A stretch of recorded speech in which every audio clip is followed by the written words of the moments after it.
할렐루야. 오늘 제목은 일곱 대접의 재앙.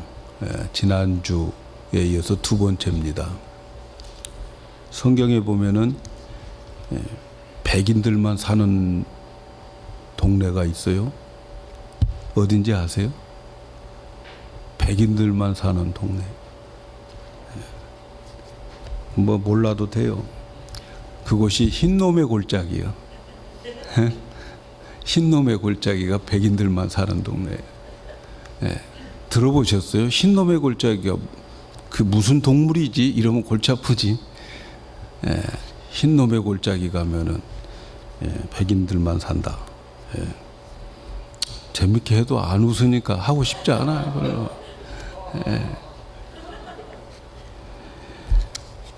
오늘은 지명이에 대해서 좀 나오는데 잘 기억하시기를 바라겠습니다.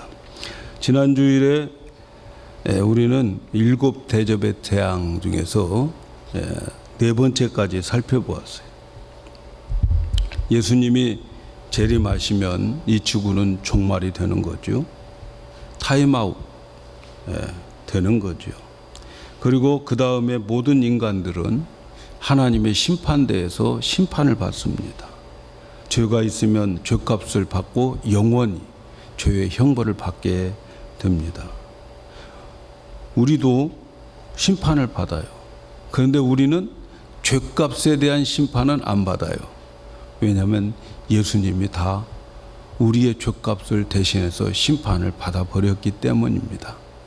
그럼에도 불구하고 우리가 심판을 받는 것은 예수 믿고 난 다음에 우리의 행위에 대한 심판인데, 요즘 올림픽이 도쿄에서 있는 것처럼 그 심판은 금메달이냐 은메달이냐 동메달이냐 상급에 대한 심판을 받게 되는 거죠.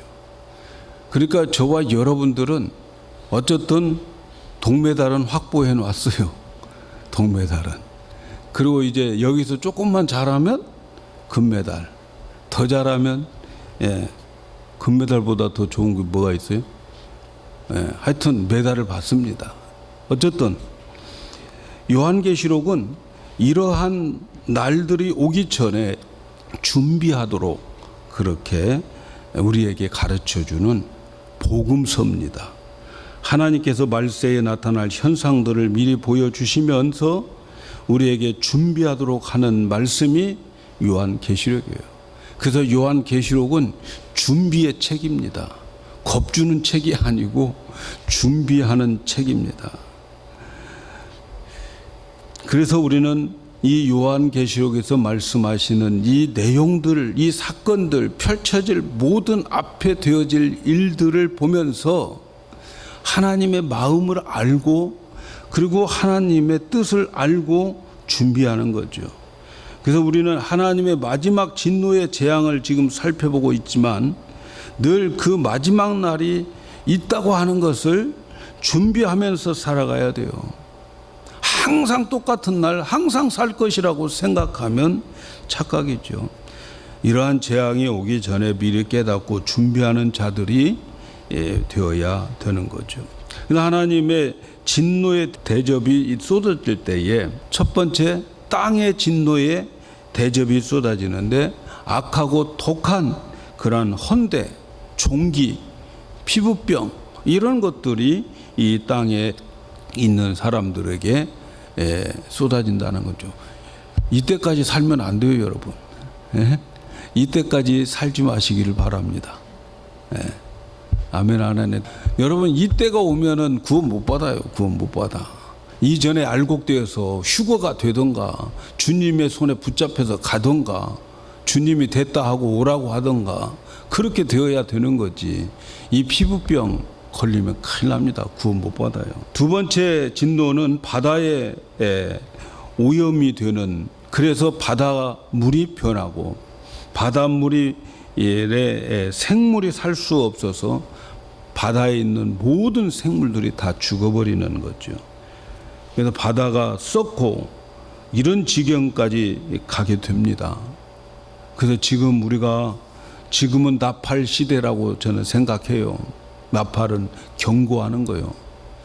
우리가 매운탕 끓여 먹으면서 준비하고 경고의 나팔 소리를 들을 수 있어야 된다, 이런 생각이 들어요. 지금 많이 해먹을 수 있을 때에 우리는 준비해야 되는 거죠. 그 다음 세 번째 진노는 강과 물의 근원이 피가 되어버린다. 물들이 피비린내가 나는 것을 마셔야 되는 거죠. 근데 이것은 누구에게 먹으라고 하느냐, 누구를 위해서냐, 믿는 자들을, 교회를, 성도들을, 하나님을 대적하고 핍박하면서 그들에게 순교의 피를 흘리게 한 자들에게 주는 하나님의 심판이란 말이죠. 물이 피비린내가 되면 안 되는 거죠. 그때까지 살지 마시기 바라요. 넷째는 태양에게 진노의 잔을 쏟아버립니다. 뜨거운 태양에 의해서 고통을 받게 되는 거예요. 온 지구에 뜨거운 태양으로 인해서 고통을 다 받아버려요. 그럼에도 불구하고 그 고통 가운데 회개하지 않고 돌아오지 않는 사람이 있다는 거예요. 그 사람들은 얼마나 지독한 사람들인지 몰라요. 오늘 우리는 다섯째, 여섯째, 그리고 일곱째 진노에 대해서 말씀을 드리려고 합니다. 앞에서는 땅, 바다, 그리고 강, 태양에 대한 하나님의 진노의 심판이었는데, 이제는 인간 체제에 대한 전체를 뒤엎는 그러한 심판을 하십니다. 다섯째 재앙, 다섯째 대접의 재앙을 보면 10절에 다섯째가 그 대접을 짐승의 보좌에 쏟으니 그 나라가 곧 어두워지며 사람들이 아파서 자기 혀를 깨물고 아픈 것과 종기로 인하여 하늘에 하나님을 회방하고 저희 행위를 회개치 않더라. 회개치 않더라. 다섯 번째 재앙은 짐승의 보좌에 쏟는다는 거죠. 짐승은 말할 것도 없이 당연히 적 그리스도를 말하는 거예요. 적 그리스도는 누군가 교회를 핍박하고 믿는 사람들을 핍박하고 하나님을 대적하는 권세를 가진 자들을 적 그리스도라고 말하는 거죠. 그런데 그 적 그리스도, 짐승의 보좌에 대접을 쏟는다 하는 거죠. 보좌라고 하는 것은 중심부, 권력의 중심부를 말하는 거죠.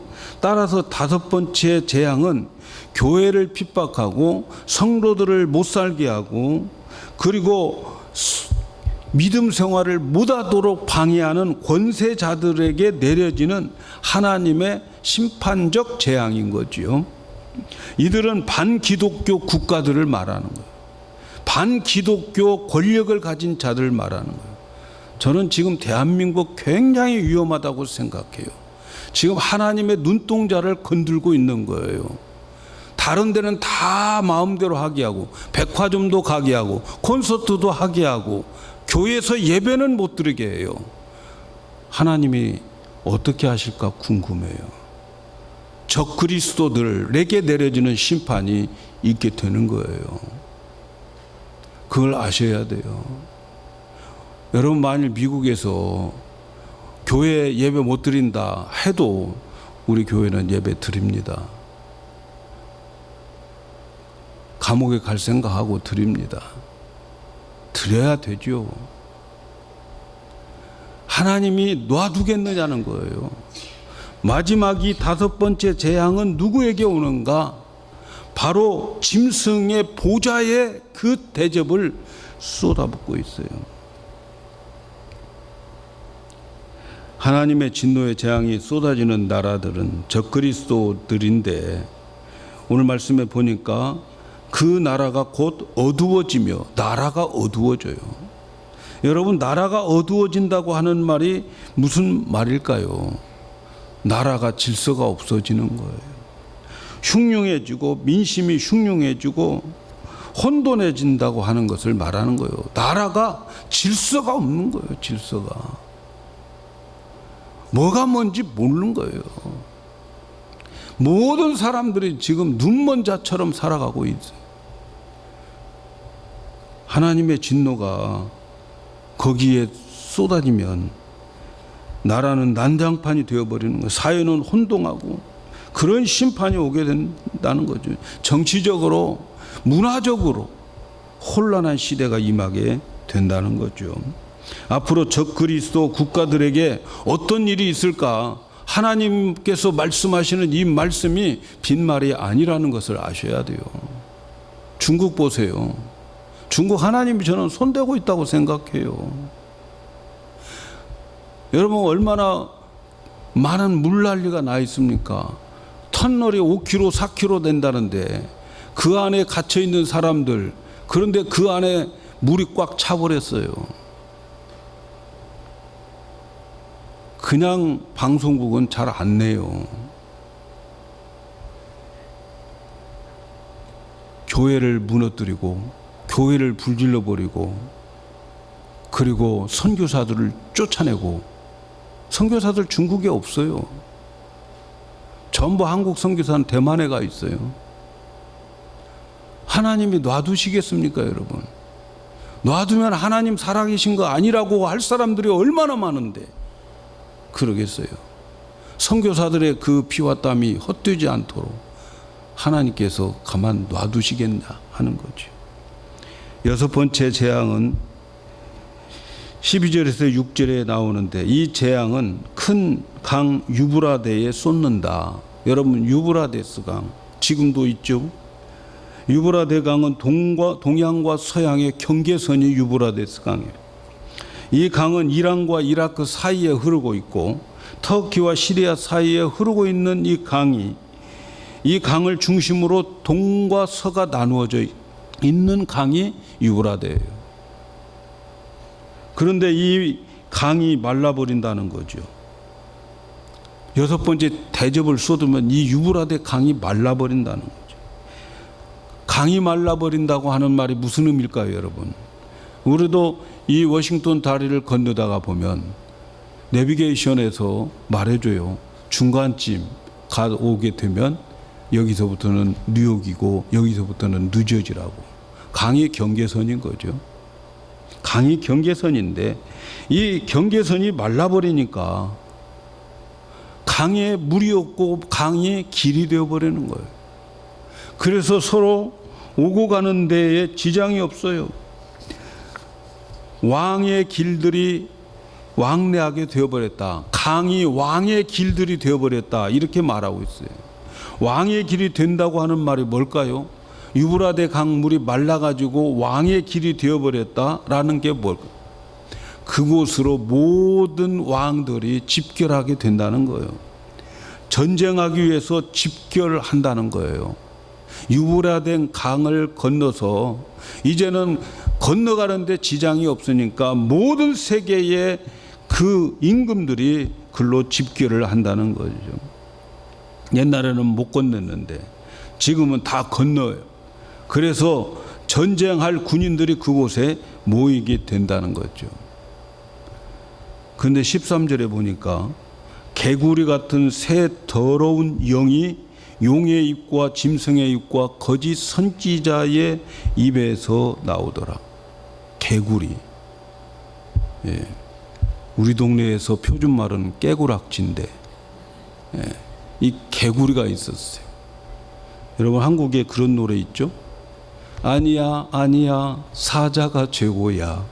아니야 아니야 호랑이가 최고야. 막 동물농장에서 그렇게 했는데 나중에 개구리가 최고가 되어버렸어요. 이유 아십니까? 네, 모르니까 얼른 대답하게 해주세요. 개구리가 자기 차례가 오니까 개구리가 최고야 끝내버렸어요. 그 개구리가 최고가 된 거예요. 오늘 좀 웃기려고 하는데 안 웃어서 조금 지난번보다 조금 나은가. 네. 이 깨구락지, 이 개구리. 개구리가 어떤 종류입니까? 이 개구리를 이스라엘 백성들은 굉장히 더러운 존재로 생각합니다. 더러운 존재로. 근데 이 개구리가, 여러분 개구리가 어디 사는지 아세요? 개구리가 물에 살아요? 흙에 살아요? 예? 개구리가 왜 더러운가? 개구리가 물에 산가? 흙에 산가? 논에 가면 논두렁에 있다가 쫓아내면 물속으로 쏙 들어가고, 요놈이 어디가 지 주소인지를 모르겠어요. 개구리는 이중성을 가지고 있는 더러운 거예요. 그래서 더러운 개구리예요. 더러운 개구리. 더러운 영이 그 속에 있는 거죠. 개구리는 이 소리를 내죠. 소리를. 거짓된 소리를 내는 거예요. 저는 우리 시골에 바로 앞이 다 논이거든요. 미나리꽝 뭐 하여튼 다 논인데, 거기 보면은 저녁에 조용한데 말이죠. 어느 놈 개구리가 하면 꽥 하고 소리 들리면 옆에서 덩달아서 온 아들 손자 며느리 다 모여서 노래를 하고 있어요. 개구리들이. 개구리에게는 소리가 있단 말이에요. 그런데 오늘 말씀해 보니까 그 소리가, 개구리 소리들이 이제 선동을 해가지고 더러운 용의 입에 들어가고 짐승의 입에 들어가고 거짓 선지자의 입에 들어갔다 나오는 거예요. 그러니까 이 개구리 같은 그 더러운 새 영이 가가지고 짐승, 용, 뭐 거짓 선지자에게 가가지고 그들이 입으로 다 사람들을 혼란하게 만드는 것, 입으로 선동하는 거예요. 개구리 한 마리가 꽤 가면 다 온 논에 있는 개구리들이 뭐 알지도 못하고 막 개굴개굴 하는 것처럼 말이죠. 예? 알지도 못하고 막 떠들어대니까 거기에 선동돼 가고 있는 게 뭘 선동하고 있느냐? 전쟁을 선동하고 있는 거예요. 전쟁을. 그래서 이 여섯 번째 재앙, 여섯 번째 대접의 재앙은 전쟁을 선동하게 하는 그러한 재앙을 내리게 되는 거예요. 그래서 이 새의 삼두체들, 용, 또 땅에서 나온 짐승, 그리고 바다에서 나온 이 짐승들이 돌아다니면서 온 세계에 막 능력도 행하면서 우리는 지금 이러고 있을 때가 아니다, 싸워야 될 때다 하고 사람들을 전쟁의 광장으로 모이게 하는데, 그 전쟁의 광장이 어디인가? 그 전쟁의 광장이 아마겟돈이에요. 전쟁의 광장이 무슨 겟돈? 동창겟돈? 아마겟돈이란 말이야. 아마겟돈. 예. 그 겟돈 타러 글로 가는 거야. 모두가 다 글로 모인. 근데 말이죠, 이 전쟁이 무슨 전쟁이냐? 14절을 보니까 저희는 귀신의 영인데 말뿐만 아니라 이적을 행하면서 온 천하 임금들에게 전쟁하도록 충동질을 하는데, 하나님 곧 전능하신 이의 큰 날 전쟁을 위하여 그들을 모이게 하더라. 하나님 곧 전능하신 이의 큰 날이라는 거예요. 지금 누구와 싸우려고 모이자는 거예요. 예? 수많은 세계 곳곳에 있는 왕들을 아마겟돈으로 다 모이게 합니다. 모이기도 좋아요. 왜? 이 유브라데 강이 다 말라버려서 가기도 좋아. 군사들 데리고 가기도 좋은 거죠. 그래서 얼마든지 갈 수 있게 되니까, 통과할 길이 있으니까, 별 고생 안 해도 갈 수 있으니까 왕들을 설득해서 모이라고 하는데, 어디로 모이라고? 어느 겟돈? 아마겟돈. 아마겟돈으로 다 모이라고. 아마겟돈 안 들어보신 분도 계십니까? 예. 처음 들어보신 분도 계시면, 아, 그거 무슨 개야? 그렇게 물어보겠네. 예. 아마겟돈. 사람들이 그 아마겟돈이라고 하는 것을 얼마나 지금 이단들이 미혹시키고 있는지 몰라요. 얼마나 겁주고 있는지. 거기에 3차 대전이 일어날 것이다. 마지막 전쟁은 거기에서 있을 것이다.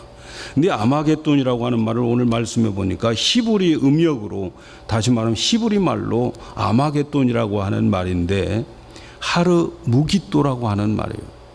하르라고 하는 말은 언덕, 산이라고 하는 말이고, 그리고 무깃도라고 하는 것은 무깃도라고 하는 지역을 말하는 거죠. 그러니까 직역을 하면 무깃도의 언덕, 무깃도의 산이라고 하는 거예요.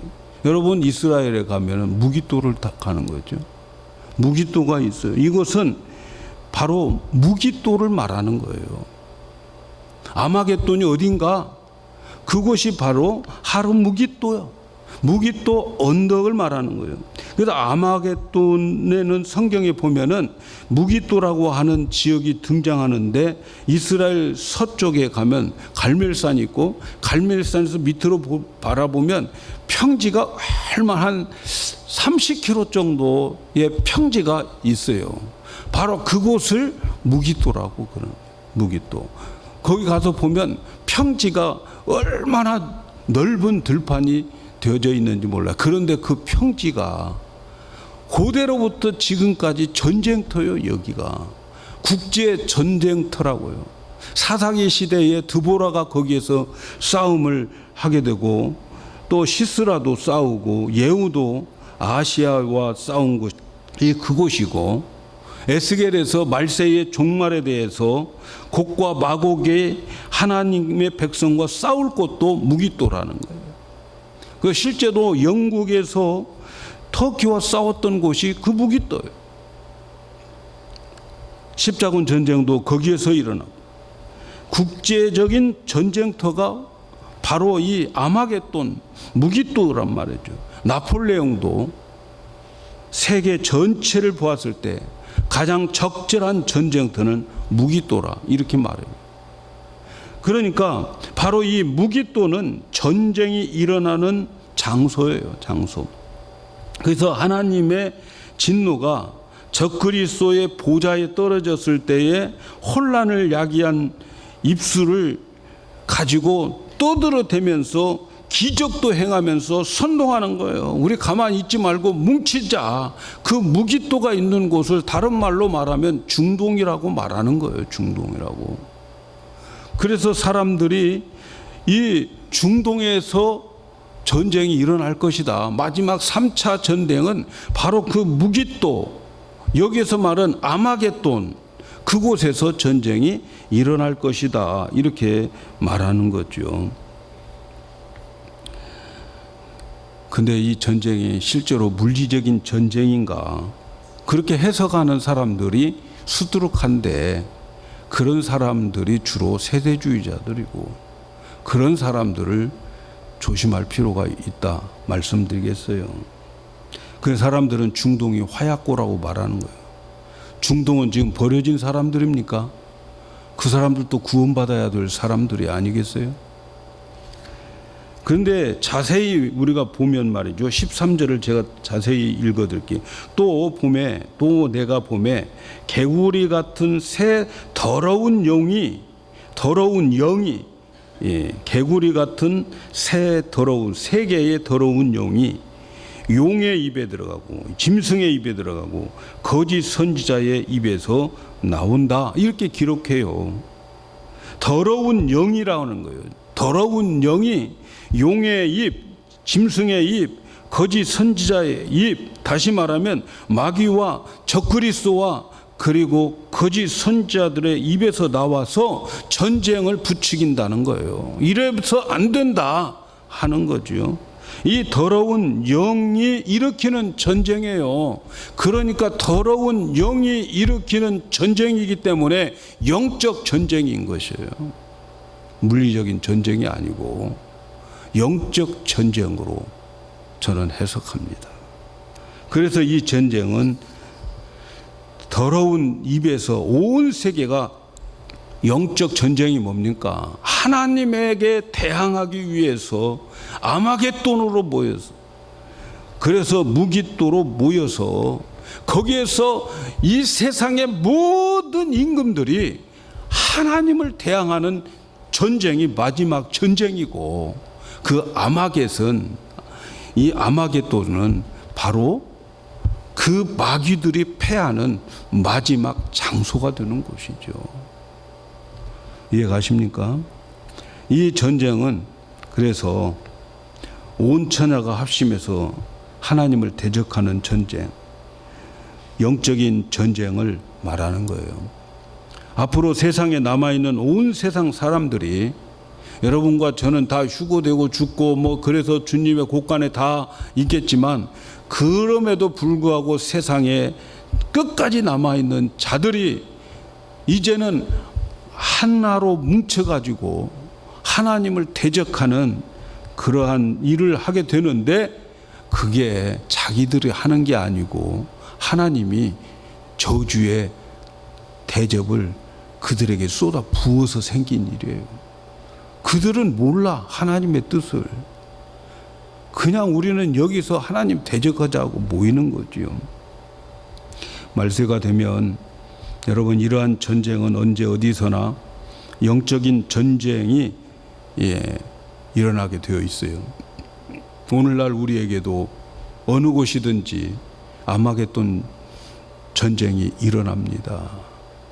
하나님 대적하는 사람들이 우리에게 몰려오고 있고 내 주위에 있는 많은 사람들이 아마겟돈에 몰려서 하나님을 대적하는 거예요.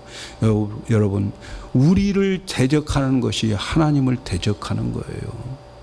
그것을 기억해야 돼요. 사랑하는 여러분, 신앙생활이라고 하는 것은 뭐가 신앙생활입니까?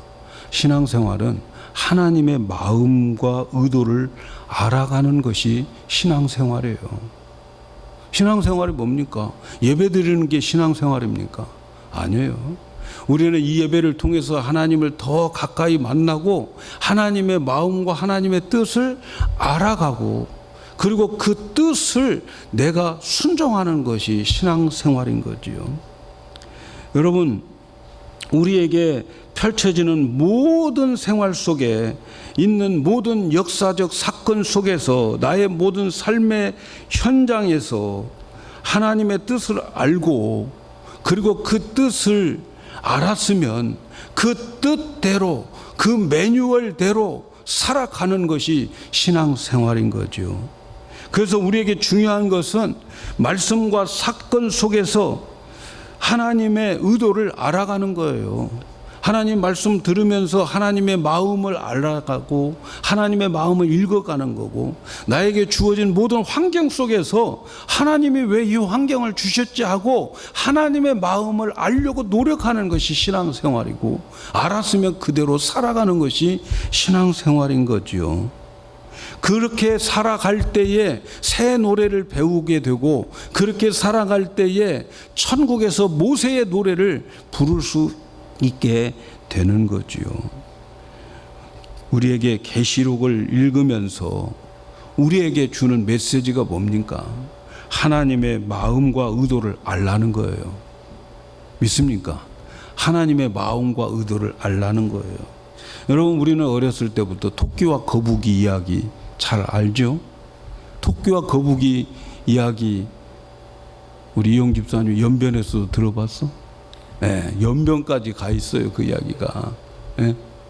여러분, 토끼와 거북이의 이야기, 그게 실제 토끼와 거북이가 달리기 시합을 했어요? 어떤 사람이 야, 토끼와 거북이가 어디서 어느 현장에서 달리기 했는가 찾아보자 연구하고 그리고 토끼와 거북이의 경주장을 찾기 위해서 일생을 바친다면 그처럼 미련한 게 어디가 있겠어요, 여러분? 예? 아, 여기가 토끼와 거북이가 쉬었던 곳인가? 토끼가 여기서 낮잠 잤나? 그거 찾으러 다니면 얼마나 미련합니까, 여러분? 예? 그 이야기가 있는 이유는 뭐예요? 그 이야기가 있는 이유는 인생을 살 때 꾸준하게 노력하고 부지런하고 성실하게 끈질기게 삶의 목표에 도달한다. 뭐 그런 메시지를 주기 위해서 그런 이야기가 있는 것이지. 토끼와 거북이가 어디서 경주했지 그거 연구하라고 그 이야기가 있겠냔 말이에요, 여러분. 유명한 드라마를 이렇게 찍고 나면 사람들이 감동되어서 드라마 장소에 촬영하는 곳에 가서 보는 일들이 종종 있죠. 혹시 가보셨습니까? 뭐 죄 짓는 건 아니니까 괜찮아요. 근데 저도 퀘벡에 이제 몇 년 전에 우리 교단에서 목사님들이 갈 일이 있어서 갔는데 그곳에서 한국의 드라마 도깨비가 거기서 촬영했다고 그러더라고. 그래서 사진도 찍었어요. 인증사진. 근데 감동은 하나도 없어요. 촬영 현장에 가봤자 감동 하나도 없어요. 드라마를 만드는 이유는 뭡니까? 드라마를 통해서 메시지를 전달하고 싶어 하는 것이지, 그 장소, 찍은 장소를 유명하게 하기 위해서 드라마를 만들겠습니까? 오늘 본문의 유브라데 강이 마르고 아마겟돈이 온 천하의 왕들이 모인다고 말하는 이유가 뭘까요? 아마겟돈이 어디냐고 맞춰 보를까? 그것이 어디지? 중동. 아, 거기가 화약고야. 조심해야지. 중동 사람들은 하나님이 버렸나 봐. 여러분, 우리는 이 말씀을 하시는 하나님의 마음을 읽어야 돼요. 하나님이 마지막 때에 끝까지 회개하지 않는 자들에게는 지금껏 마지막까지 기회를 주고 계신다 하는 것을 우리는 알아야 돼요. 하나님을 대적하게 될 자들의 마지막은 이렇게 될 거야 하는 것을 우리에게 가르쳐 주는 거예요. 이 세상은 끝까지 하나님을 대적하는 세력이 있고, 그 세력은 마침내 하나님을 대적하다가 망할 것이다. 그래서 그들은 아마겟돈, 이 사단이 망하는 곳, 그곳에 가서 갯돈을 타는 거죠. 그 갯돈을 아마겟돈이라는 거예요. 아마겟돈. 아마겟돈 전쟁은 창세기 3장에서부터 사탄이 아담 하와를 넘어뜨린 그 후로부터 마지막까지 버티고 버티다가 마지막에 보여주는 장면이 바로 아마겟돈, 그곳이란 말이죠. 이 전쟁은 마귀의 군사들과 그리스도의 군사들과의 싸움이고, 마지막에는 교회와 세상과의 전쟁이고, 이 전쟁은 점점 갈수록 심화될 것이고, 마지막은 예수님이 오셔야 승리하게 되고, 그리고 마지막은 승리하게 될 것이라고 하는 것을 우리에게 가르쳐 주는 메시지란 말이죠. 진노의 마지막 대접을 보십시오. 7채 진노가 나와 있는데 끝까지 회개하지 않고 하나님을 대적하는 적그리스도들에게 세상이 어떻게 된다고 말씀합니까? 17절에 보니까 7채가 그 대접을 공기 가운데 쏟음에 큰 음성이 성전에서 보좌로부터 나서 가로되 되었다 하니, 되었다, 이제 됐다. 마지막 대접은 어디에 쏟냐면 공기에 쏟아요, 여러분. 그전에는 땅에다가 바다에다가 또는 태양에다가 인간들의 어떤 체계에다가 쏟았지만, 이제 마지막 재앙은 어디에다 쏟느냐면 공기에다가 쏟아버린다. 여러분, 이 세상에 공기 안 마시고 사는 인간이 있겠어요? 공기 안 마시고 사는 짐승이 어디 있어요? 공기에다가 쏟아버리는 것이 맨 마지막이에요.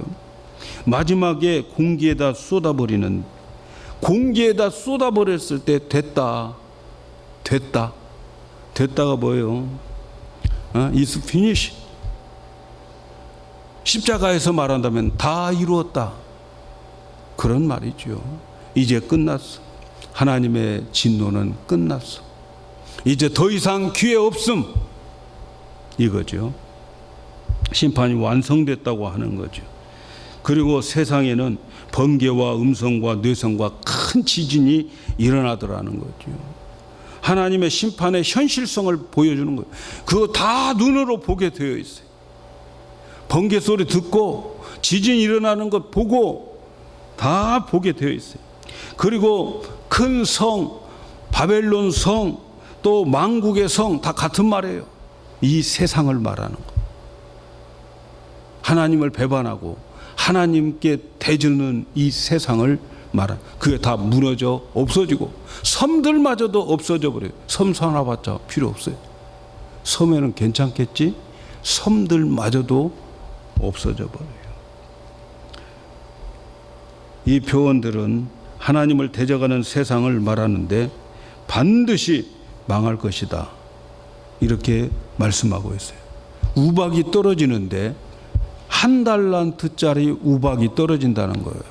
1달란트 하면 우리는 잘 감이 안 오는데 60kg 정도 됩니다. 우박 하나가 60kg 떨어지는데 그 60kg 되는 그 우박이 여러분 공중에서 날아오기 시작하면 그 가속도로 인해서 맞으면 살아남을 사람이 있겠어요? 완전히 지구가 초토화되어 버리는 거죠.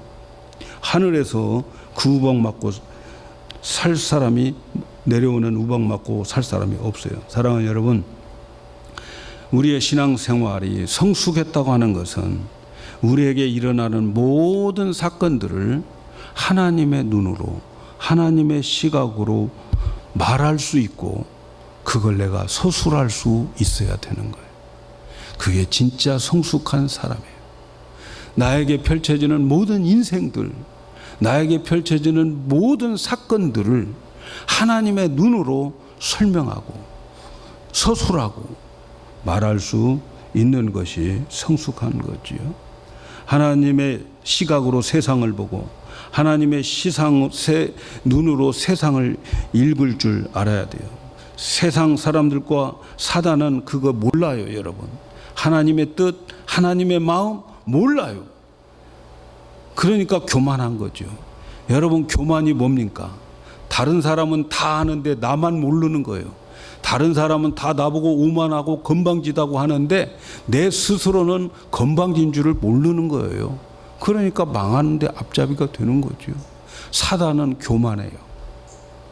예수 믿지 않는 사람들은 교만한 거예요. 다른 사람들, 믿는 사람들이 볼 땐 다 알아요. 본인은 자신을 몰라요, 여러분. 자신을. 그래서 마지막 심판을 보여주면서 하나님의 마음이 무엇인가를 알기를 바라겠어요. 왜 이 말씀을 우리에게 가르쳐 줄까요? 그것은 우리에게 준비하라는 거예요. 요한계시록은 준비의 책이라. 어떻게 준비해야 될까요? 3가지만 말씀드릴게요. 첫째는 회개해야 됩니다. 여러분, 회개해야 돼요. 16장에서 보면 회개라고 하는 말을 굉장히 강조해요. 9절에서도 강조하고 11절에서도 강조하고 마지막 절에서도 회개를 강조해요. 여러분, 우리는 요즘 회개 안 하잖아요. 다 잘 살고 있는 것처럼 생각하지만 여러분, 왜 회개가 안 될까요? 하나님의 거울 앞에 나를 보지 못하니까 회개가 안 되는 거예요. 그래서 회개를 해야 되는 거예요. 여러분, 천국은 죄 없는 자가 가는 게 아니고 회개하지 않는 자는 지옥, 회개하는 자는 천국에 가는 거예요. 천국은 죄가 없어 죄를 한 번도 안 지은 자들이 가는 게 아니고 회개한 사람이 가는 거예요. 두 번째는 깨어 있어야 됩니다. 오늘 15절에 보라, 내가 도적같이 오리니 누구든지 깨어 자기 옷을 지켜 벌거벗고 다니지 아니하며 자기 부끄러움을 보아도 보이지 아니하는 자가 복이 있다. 끝날까지 깨어 있어야 됩니다. 시작은 다 똑같지만 여러분, 그러나 끝날까지 깨어 있어야 돼요. 10명의 처녀들이 신랑을 기다렸지만 그러나 그 중에 5명밖에 신랑을 맞이하지 못했어요. 5명은 깨어 있지 않았기 때문이라는 거죠. 우리 모두가 다 끝까지 깨어 있기를 축복합니다. 깨어 있어야 됩니다. 깨어 있으려면 기도로 준비를 해야 되겠죠. 기도로 깨어 있어야 됩니다. 기도하지 않으면서 깨어 있다고 말할 수 없어요. 여러분, 하나님의 사람들은 기도가 없으면 그 사람은 사탄의 밥이 되고 말아요. 마지막에는 자기 옷을 지켜 벌거벗고 다니지 말라, 이렇게 말해요. 자기 옷을 입은 것을 지켜서 벌거벗고 다니지 말라. 저와 여러분은 예수 그리스도의 옷을 입었습니다. 우리는 예수 그리스도의 옷을 입은 자예요. 그렇다면 우리는 기본을 지켜야 되는 거죠. 주일 성수 잘하시고, 아멘이죠. 11조 생활도 잘하시고, 기도 생활도 잘하시고, 봉사 생활, 말씀 생활 충실하시고, 뼛속 깊숙이 이것들이 습관화 되어야 됩니다. 됩니다. 뼛속에까지 깊이 습관화되어야 돼요. 그래서 우리의 관심은 하나님의 마음과 뜻에 두고 그 뜻을 알아가고 하나님의 의도를 알고 살아가는 승리자가 되어야 됩니다. 아마겟돈 또 유브라데 그게 중요한 게 아니고 그것을 말씀하는 주님의 마음을 깊이 깊이 알아가는 저와 여러분 되기를 예수의 이름으로 축복합니다.